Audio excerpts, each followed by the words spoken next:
Unboxing time guys! So ito po yung birthday gift sa akin ni Adam, YSL. And ito naman is gift for myself.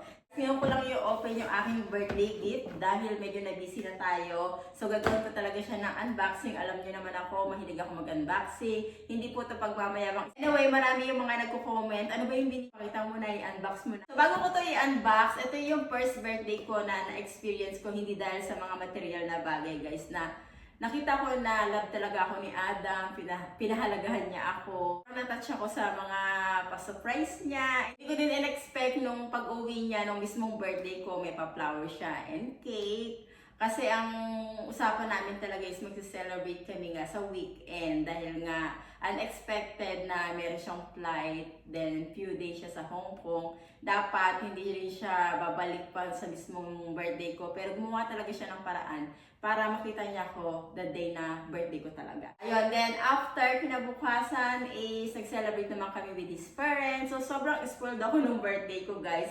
Sobrang daming celebration and weekend. Nag-celebrate din kami sa Melbourne. Alam niyo ba guys, talagang pinilit lang ako ni Adam na bumili netong bag nga. Kasi sabi ko, ang mahal-mahal. Hindi naman kailangan. Ganyan, masaya na ako sa Oroton. Talagang pinilit niya ako dito guys. Kasi dapat noon pa niya akong bibilhin. Kaya lang nga, sabi ko hindi ko kailangan niya masyadong mahal. And ayun nga, nung birthday ko napilit niya ako, sabi ko sige na nga. And eto naman guys, is matagal ko na din talaga itong gustong bilhin. Pinag-isipan ko ito ng so many years kasi nga namamahalan talaga ako. Pero sabi ko, kailangan ko talaga ng quality sunglasses. Lalo na magsa-summer din. Then, medyo may kinita-kita naman tayo sa Facebook and YouTube. Sabi ko, why not na i-treat ko naman yung sarili ko for my hard work sa pagbablog, diba? So, ito katas to ng aking pagbablog, guys. And alam kong magagamit ko to palagi. Kasi yung eye ko nga is talagang sensitive na din siya sa, sa araw. So, kailangan ko ng mas maganda-ganda talaga. And alam niyo naman ito, basta papakita ko sa inyo siya, guys. Isahan na natin yung pag-unbox, guys. Huwag na natin patagalin pa. Diba? Binuksan ko ng ganyan. Nabuksan na kasi ito. Dinalik ko lang ulit. Sabi ko kasi gagawin ko siya ng unboxing. And hindi ko na siya naayos na kung paano siya hirap. So may pa-ribbon, syempre. O diba? May pa-ganito pa siya guys. May pa-paper pa. Huwag na natin patagalin pa yung pagbubukas. And may dust bag sa loob. Ayan. Tapos, ano ba ito? Hindi ko pa ito nakita kung ano to. Sa natin yung card muna. Okay, parang ano lang. First, ano ko yan luxury bag guys. Si Adam talaga nagpapa-experience sa akin ng mga ganito guys. Then, diba? Very ano siya guys. Very classy. Pwede mo siyang i-dress up or dress down.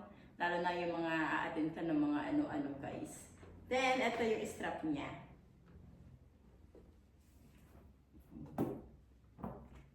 Diba? Very nice. Sakto lang yung ano niya guys, yung size niya. Tapos, sabit mo lang yan dito. Ay! Ganyan. Kasya naman yung wallet ko, kasya naman kung may lipstick ka. Marami ka din mailalagay actually. Tapos meron din siyang lagay ng mga card holder. Ayan, so malaki din siya guys. Ganito siya. Ayan. Then pwede mo din siyang gawing shoulder bag. So ganyan mo lang siya. So, marami siyang purpose. Ayan. Pwede mo rin siyang maliit na ganyan lang. Hindi na ako tatayo ha. Marami siyang way kung paano mo siya susuotin. Pwede mo din siya tanggalin tong strap. Kapouch mo lang siya. Ayan. Tapos ganito lang. Ayan. Pinapili ako ni Adam kung ano yung gusto ko. Sabi ko nga yung maliit lang din. Next is gift for myself. So ito pinag-isipan ko to ng maraming taon. Taon talaga yun, no? Hindi beses. Ayan, buksan na natin. Huwag na natin patagalin pa. Wala nang yung paano, etche-bureche. Ito naman is, ano nakalagay dito? Yung receipt din niya. Okay. Seal din receipt. Ito hindi ko pa nakita talaga na ano ha. Nandun lang sa shop. Ayan guys. Para siyang same ng pagkaano. Para siyang same ng pagkabalot nung YSL.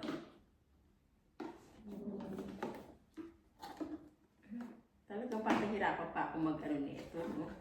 Magbukas. Ayan. Finally, nabuksan na siya, guys. Ayan, meron siyang task bag din. Oh my God.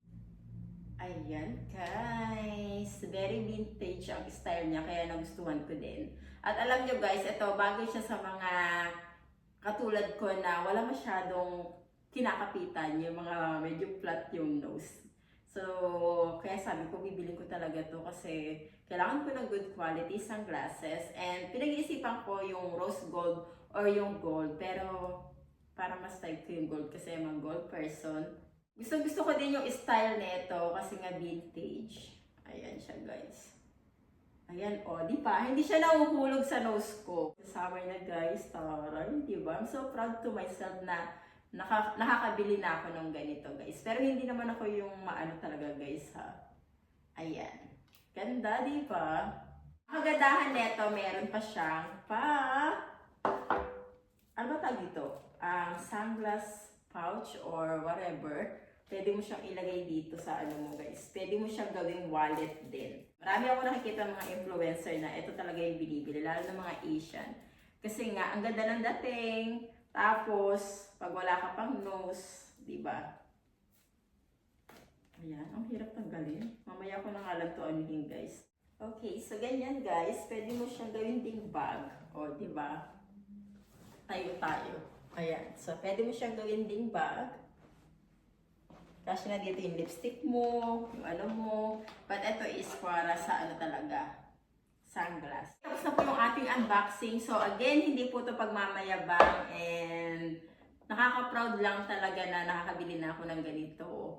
At si Adam talaga is pinaparamdam niya sa akin kung gaano niya ako kamahal. Again, hindi dahil sa mga material na bagay. Iba talaga yung trato niya sa akin. So, yun lang. Super happy ko. Sobrang saya ng puso ko. And again, maraming salamat din sa mga nag-greet sa akin for my birthday. Pasensya na kung wala na akong comment section. Thank you din kay Adam at saka kay Milky na nagpunta for my birthday weekend sa Melbourne. Nag-celebrate. We have so much fun, tawanan, ang saya namin, guys. Kahit sobrang ginabi na din sila umuwi, then, but super happy. And thank you for watching, guys, sa mga nag-greet sa akin. Maraming salamat po. And see you on my next one.